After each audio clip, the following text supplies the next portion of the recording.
करते हैं अल्लाह के बाबरकत नाम से जो बड़ा मेहरबान और निहायत रहम वाला है। तमाम तारीफें मेरे अल्लाह रब्बुल इज़्ज़त के लिए है। खौफनाक कहानियों के मुअज़्ज़िज़ नाज़रीन को मेरी तरफ से अस्सलाम वालेकुम। उम्मीद करती हूँ आप सब लोग खैरियत से होंगे, जहाँ होंगे खुश होंगे और मेरे चैनल की खौफनाक कहानियों को बहुत ज़्यादा पसंद करते होंगे। आज आप लोगों के लिए एक और बहुत डरावनी कहानी लाई हूँ जिससे आप लोग बहुत पसंद करेंगे। सिलसिला शुरू करते हैं आज की खौफनाक कहानियों का। बढ़ते हैं आज की पहली खौफनाक कहानी की तरफ। ये खौफनाक कहानी राजीव शेयर कर रहे हैं। राजीव कहते हैं, मैं इंडिया मसूरी का रहने वाला हूँ। आज आपके साथ अपने दादाजी की बताई हुई एक बहुत डरावनी कहानी शेयर करना चाहता हूँ। दादाजी बताते हैं जब वो लोग बिल्कुल यंग हुआ करते थे उस वक्त अभी वहां पर इंडिया जो था वहां पर अभी ब्रिटिश राज था, ब्रिटिश गवर्नमेंट भी थी।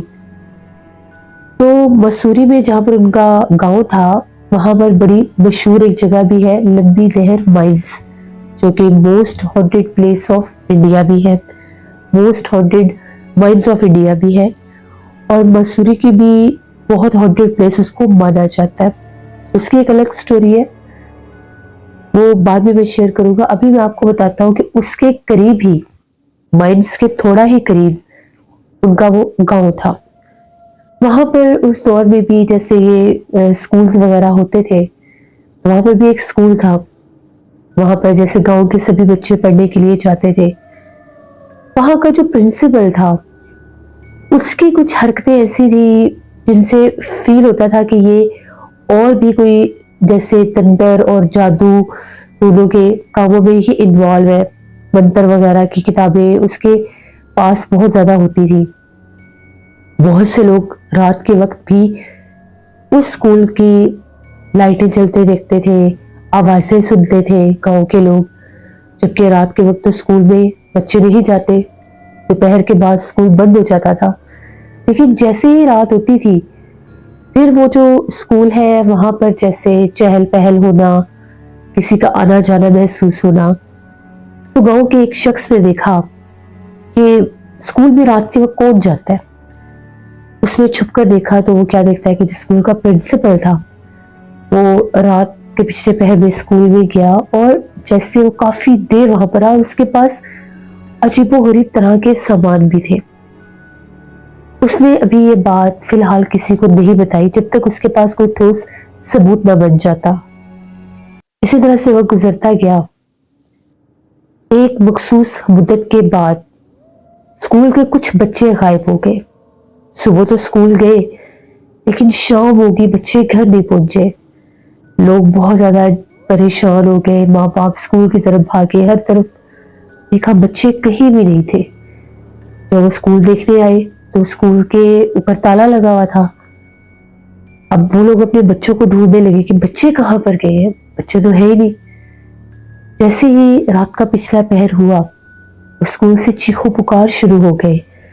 जिस तरह से स्कूल में बच्चे गिड़गिड़ा रहे हैं और रो रहे हैं, वही शख्स जो उस प्रिंसिपल के पीछे था, उस शख्स ने जब बच्चों के चीखों पुकार सुने तो वो भागा स्कूल की तरफ। उसने बहुत गेट खटखटाने की कोशिश की लेकिन गेट किसी ने नहीं खोला।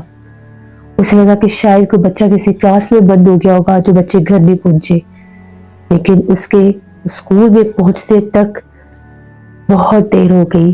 जब वो वहां पर पहुंचा तो उसे पता चला कि इस प्रिंसिपल ने कोई ऐसा काला जादू किया था, कोई ऐसे काले जादू का उसका कोई अमल था या जो भी था, उसने उन सारे बच्चों की बलि दे दी थी। उन बच्चों को बलि की भेंट चढ़ा दिया, उनको जान से मार दिया था और उनके खून से अपने हाथ रंगे हुए थे।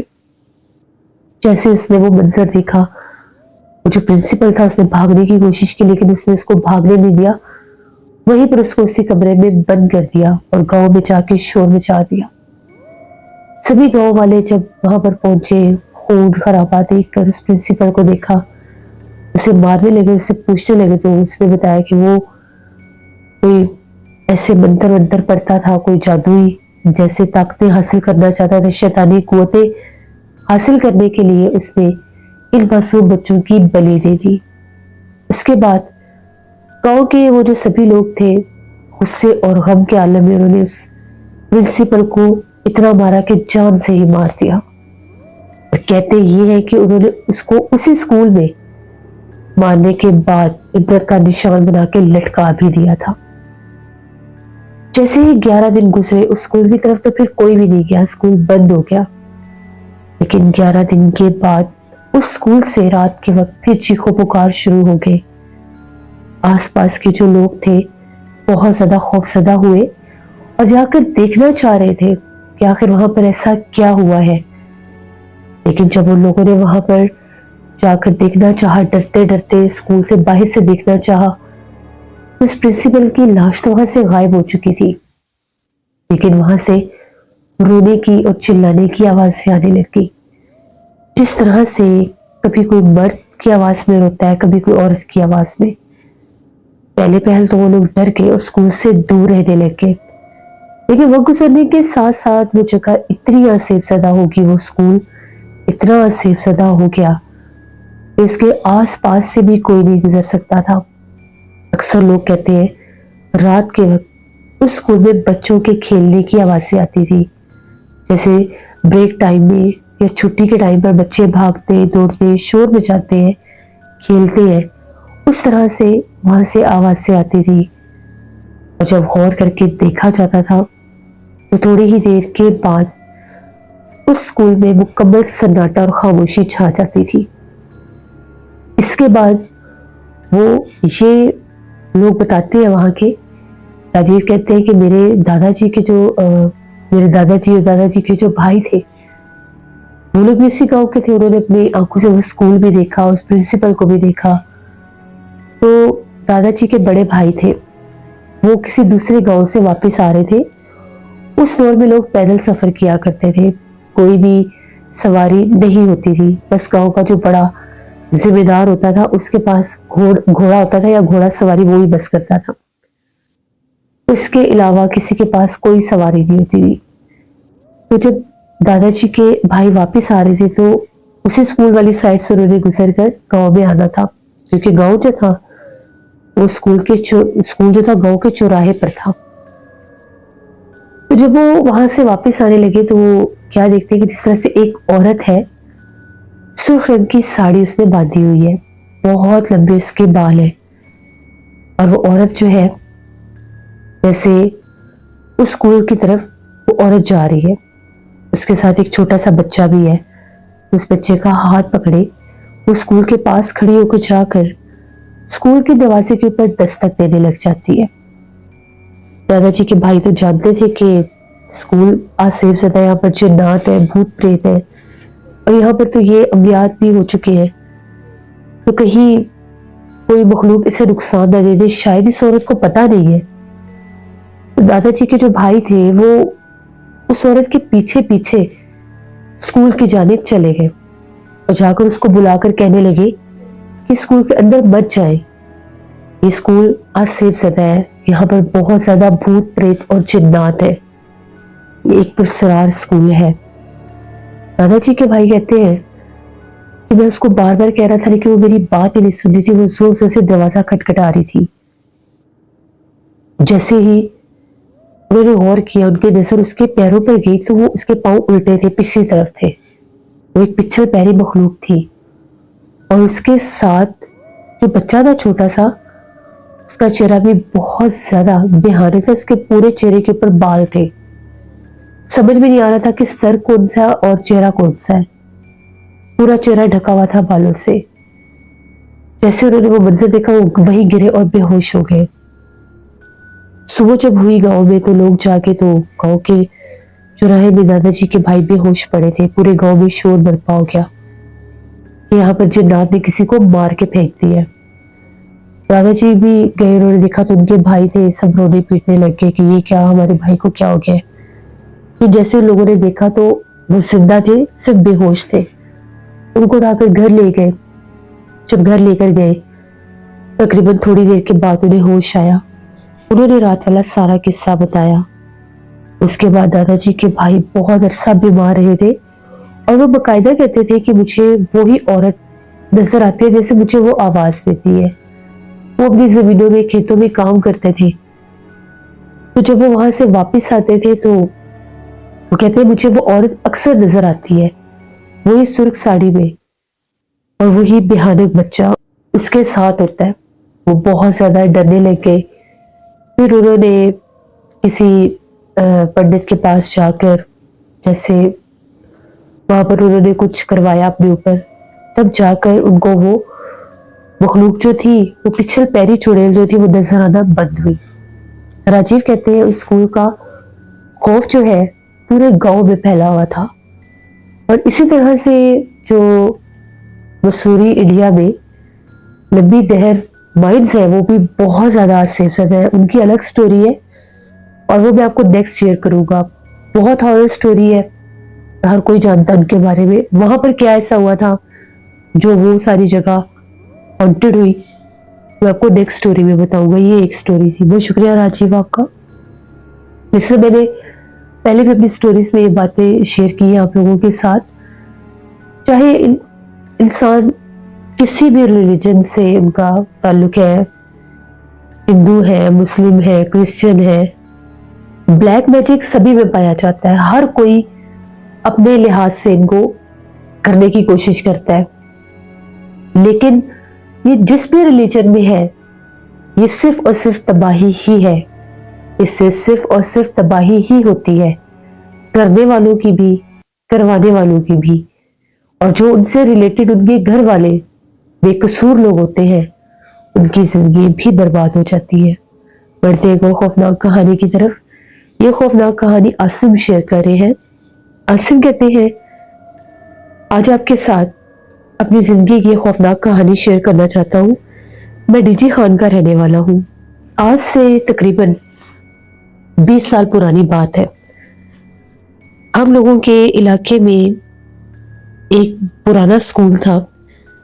किसी दौर में वो स्कूल जो है वो वहां पर बच्चों को पढ़ाते भी थे, लड़कियों का स्कूल था बेसिकली वो। तो वहां पर इलाके की सभी लड़कियां पढ़ने जाती थी, लेकिन आहिस्ता आहिस्ता वहां पर लड़कियों को दौरे पड़ने लग गए। ये बात मशहूर हो गई कि वो जो स्कूल है वो आसिफ ज़दा स्कूल है और वहां पर जिन्नात का बसेरा है। वहां पर लड़कियों को बाकायदा तौर पर एक लड़की नजर आती थी जो कि उनको अपना निशाना बनाती थी और वो किसी भी जगह पर नजर आ जाती थी। ज्यादातर उसका जो नजर आना होता था वो सीढ़ियों के दरमियान में नजर आती थी। यानी वो स्कूल जो था वो डबल स्टोरी स्कूल था। अभी भी वो बिल्डिंग है वहां पर मौजूद है। और जो ऊपर वाली मंजिल पर जब जाते थे तो सेंटर में एक बड़ी सीढ़ी आती थी। तो लड़कियां बताती हैं कि जब हम वहां से गुजर रहे होते तो एक बहुत लंबी लड़की वहां पर नजर आती थी। जो लड़की उसके पास से गुजर जाती थी उसके ऊपर वो असरअंदाज हो जाती थी। उस लड़की को दौरे पड़ने लग जाते थे, उसकी हालत गैर हो जाती थी। बहुत सी लड़कियों के साथ ये मामला जब शुरू हुए, इलाके की बहुत सी लड़कियां बीमार हुई, तो सबने उस स्कूल को बंद कर दिया। उसके बाद वो जो स्कूल था काफी अरसा वो बंद रहा, बिल्कुल वीरान हो गया। कोई ना आता था ना जाता था। इसके बावजूद वहां पर अक्सर 2-3 लड़कियों को देखा जाता था स्कूल की बिल्डिंग के अंदर, क्योंकि आसपास लोगों के घर थे। तो मेरे एक दोस्त ने बताया कि हमारे घर से स्कूल नजर आता है, स्कूल बिल्कुल बंद है, वीरान है, पूरा इलाका जानता है वहां कोई नहीं है।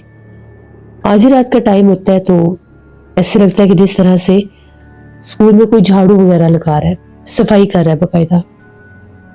बंद जो जगह होती है वो बिल्कुल जैसे खंडर सा बन जाता है, गंदगी, वहां पर मिट्टी, हर चीज ऐसी होती है। लेकिन स्कूल के सहन की डेली सफाई हुई होती है। वो गर्मियों में छत पर सोते थे, तो उसने बताया कि हम लोग छत पर सोते हैं तो आधी रात को मेरी आंख खुली कि तो स्कूल में कोई झाड़ू लगा रहा था। कहता मैंने झांक कर जब देखना चाहा तो मैं क्या देखता हूँ, एक लड़की थी, सफेद कपड़े पहने थे, वो झाड़ू लगा रही थी। कहता इतना खौफनाक वो मंजर था, मैं बहुत डर गया। मैं फिर छुप कर देखने लगा तो वो ऊपर देख रही थी, जैसे उसे पता चल गया। उसके बाद मेरा दोस्त बहुत ज्यादा बीमार रहा, बहुत, उसका बुखार ही नहीं उतरता था। वो लोग इतना डरे कि उन लोगों ने ऊपर सोना ही छोड़ दिया। ये बात भी पूरे इलाके में फैल गई कि स्कूल में जिन्नात नजर आते हैं, वहां पर झाड़ू लगाते हैं ये वो। तो एक दफा ऐसा हुआ, हम लोग क्रिकेट मैच खेल रहे थे गर्मियों में। वहां पर एक बहुत बड़ा ग्राउंड है, तो हम लोग अक्सर सारे लड़के इलाके के मिलके क्रिकेट मैच खेलते हैं देर रात के। 1:30 बजे का टाइम था, हम लोग क्रिकेट मैच खेल रहे थे। तो मैं फील्डिंग कर रहा था, एक हमारा दोस्त था, उसने बहुत जोर से शॉट लगाई। बॉल जो थी वो स्कूल में जाकर गिरी। अब कौन स्कूल में जाए जहां पर सबको पता था जिन्नात है, भूत प्रेत है। सबने कहा चलो जी आज देखते हैं कौन सबसे ज्यादा बहादुर है, वो स्कूल से गेंद उठाकर लाएगा, बॉल उठाकर लाएगा। 2-3 लड़कों ने कहा भाई हमने तो नहीं जाना, हमें तो पता है। जो मेरा दोस्त था साजिद, वो तो पहले ही डरा हुआ था, उसने कहा मेरा तो नाम भी ना लेना कि मैं जाऊंगा। मैंने कहा कि चलो मैं जाता हूँ। पहले मुझे सबने मना भी किया कि ना जाओ, छोड़ो, बॉल हम और ले लेते हैं, और भी बॉल्स हैं। मैंने कहा कि नहीं, अब तो मैं जाऊंगा, देखते हैं क्या होता है। मेरी नेचर थोड़ी सी इन चीजों में थी जरा अजीब सी, यानी मैं देखना चाहता था कि किस तरह से जिन्नात होते हैं या सामने आएंगे तो क्या होगा। थोड़ी सी मेरी नेचर में ये चीज थी। डर मुझे भी लगता था, लेकिन इसके बावजूद मेरे अंदर वो चीज थी कि मैं भी देखूं कि आखिर ये क्या होता है। हम लोगों ने ईंटें जोड़ी, स्कूल की दीवार ऊंची थी जरा, ईंटें जोड़ी, उसके साथ एक दरख्त था, दरख्त की मदद से मैं स्कूल के अंदर मैंने छलांग लगा दी। बिल्कुल सन्नाटा, इतना सन्नाटा था जैसे कोई भी नहीं है, जैसे कोई वीराना है बहुत बड़ा। अब मैं बॉल इधर उधर ढूंढने लगा। स्ट्रीट लाइट्स थी साइडों पर, घर थे, रोशनी थोड़ी बहुत थी वहां पर बरामदा था बिल्कुल सामने, उस साइड पे जैसे मुझे बॉल सा नजर आया। वहां से लड़के मुझे आवाजें दे रहे थे। मैंने कहा कि मैं ठीक हूं। मैं भागता हुआ जब बॉल की तरफ गया, अभी जब मैं बॉल उठाने ही लगा, मुझे इतनी जोर से किसी ने धक्का दिया, मैं मुंह के बल जाकर गिरा बरामदे में, मेरी चीख निकल गई। मेरे दोस्तों ने समझा कि कुछ हो गया। बॉल तो मेरे हाथ में आ गया, लेकिन मैं बहुत जोर से गिरा। मैं फौरन सीधा हुआ, मैंने इधर उधर देखा, कोई भी नहीं था। मैं फौरन से उठा, मैं भागने लगा उस दीवार की तरफ। जैसे मैं दीवार की तरफ भागा, मुझे बकायदा ऐसा लगा कि मेरे सर के ऊपर किसी ने फिर बहुत जोर से जैसे हाथ मारे, जैसे थप्पड़ मारते हैं। मैं फिर गिरता गिरता बचा। मैंने पीछे पलट कर देखा, उसी बरामदे में कोने पर एक छोटे से कद की कोई औरत खड़ी थी। वो इतनी खौफनाक थी, इतनी भयानक थी वो। उसके जिस्म पर बाल ही बाल थे। पूरा चेहरा जो था वो इंतहाई भयानक था। सफेद आंखें, अजीब चेहरा, जैसे अजीब सा, जैसे उसकी नाक वाली जगह पर सुराख था। मैंने शोर मचा दिया, चीखें मारना शुरू कर दी। पता नहीं मेरी जिंदगी थी, अल्लाह ने मुझे बचाना था, पता नहीं मुझे क्या हुआ क्या नहीं। इतनी मेरे में एकदम वो फुर्ती आई। जब इंसान को अपनी जान बचानी होती है तो वो हर कोशिश करता है। एक लम्हे में जैसे मैं दीवार के ऊपर चढ़ गया। मेरी हाइट भी थी और दरख्त दोनों साइडों पर थे। मैं दरख्त की मदद से ऊपर चढ़ा। दूसरी तरफ जब मैंने छलांग लगाई, मैं बेहोश हो गया। सबको हाथ पैरों की पड़ गई कि पता नहीं क्या हो गया क्या नहीं। अल्लाह ऊपर करता करता जब मैंने छलांग लगाई, तकरीबन 1:30 का मैं बेहोश हुआ। रात के 4 बज गए। उन्होंने मुझे उठा के एक क्लिनिक था वहां पर ले गए। डॉक्टर ने जब देखा तो उसने यही कहा कि ये होश में आ जाएगा, बहुत ज्यादा डीप शॉक में है ये। 4 बजे मुझे कहीं होश आया। घर वाले यही समझ रहे थे कि हम लोग मैच खेल रहे हैं। अक्सर हम लोग फजर तक क्रिकेट खेलते रहते थे, हम लोगों का ये था। वीकेंड पर हम लोग बहुत लेट नाइट तक खेलते थे वहां पर ग्राउंड में। तो जब मुझे होश आया तो सारे मेरे पास थे। मैंने कहा कि मुझे मेरे घर जाना है, मुझे मेरे घर ले गए। तबीयत मेरी बड़ी खराब थी। 3 दिन के बाद मैंने सबको बताया जो कुछ वहां पर मेरे साथ हुआ। उसके बाद मैंने तौबा कर ली कि जिंदगी में कभी भी इन चीजों का मैं नाम भी नहीं लूंगा। जो कुछ मैंने देखा और जो कुछ वो था, वो स्कूल बहुत आसिफज़दा था। ये बात बिल्कुल सच थी कि वहां पर लड़कियों के ऊपर हमले होते थे। वो जगह क्यों आसिफज़दा थी? कहते ये है कि किसी दौर में पहले वो एक पता नहीं, शायद कुछ लोग कहते हैं कि वो कोई चर्च की बिल्डिंग थी, यानी चर्च की बैक साइड पर एक छोटा सा ग्रेवयार्ड था। कुछ लोग कहते हैं कि वहां पर कोई हॉस्पिटल था। ये दोनों बातें वहां पर है। कभी कुछ लोग कहते हैं कि वहां पर एक पुराना अस्पताल था, और जो हॉस्पिटल था वो बहुत ज्यादा हॉन्टेड था। उस हॉस्पिटल के बाद इस जगह को स्कूल बना दिया गया, जिसकी वजह से ये आसिफ ज़्यादा होगी। तो ये मेरी एक कहानी थी जो मैंने आपके साथ शेयर की। बहुत शुक्रिया आसिम आपका। सर, ये थी आज की खौफनाक कहानियाँ, जिनसे हमें ये सबक मिलता है कि कभी भी इन चीज़ों को देखने की ख्वाहिश में ऐसी जगहों पर नहीं जाना चाहिए जहाँ पर ये मौजूद हो, जहाँ पर आपको इल्म हो, पता हो कि वहाँ पर जिन्नात हैं। क्योंकि ज़िंदगी से बढ़कर कुछ भी नहीं होता। अपनी ज़िंदगी को ज़िंदगी समझे, क्योंकि ये एक बार मिलती है, बार बार नहीं। अल्लाह से रहम मांगना चाहिए। ये थी आज की खौफनाक कहानी। अपना फीडबैक मुझे ज़रूर दें, आप लोगों को कैसी लगी। आप लोग भी अपनी खौफनाक कहानियाँ शेयर कर सकते हैं डिस्क्रिप्शन बॉक्स में दिए गए ईमेल आईडी nushinvik57@gmail.com पर। इसके अलावा आप लोग मुझे कमेंट बॉक्स में भी स्टोरी शेयर कर सकते हैं। पुरसरार वाक़यात में बहुत और स्टोरी आएगी। कराची की एक बहुत खौफनाक कहानी है, ज़रूर विजिट करिएगा, आप लोगों को पसंद आएगी। नाना जी की कहानियों में मैं कल स्टोरी पोस्ट करूंगी, उसको भी विजिट करिएगा और सब्सक्राइब करिएगा। अपना बहुत सा ख्याल रखिए। अपने ढेरों दुआओं में मुझे, मेरी फैमिली, मेरे पूरे पाकिस्तान को याद रखिएगा। मेरा गला अभी भी ख़राब है, मुझे अभी भी फ्लू है, तो मेरे लिए भी दुआ करिएगा। इंशाल्लाह कल आप लोगों के साथ फिर मुलाकात होगी किसी नई खौफनाक कहानी में। जहाँ रहे खुश रहे। Thank you for listening my stories. Stay tune. अल्लाह हाफिज़।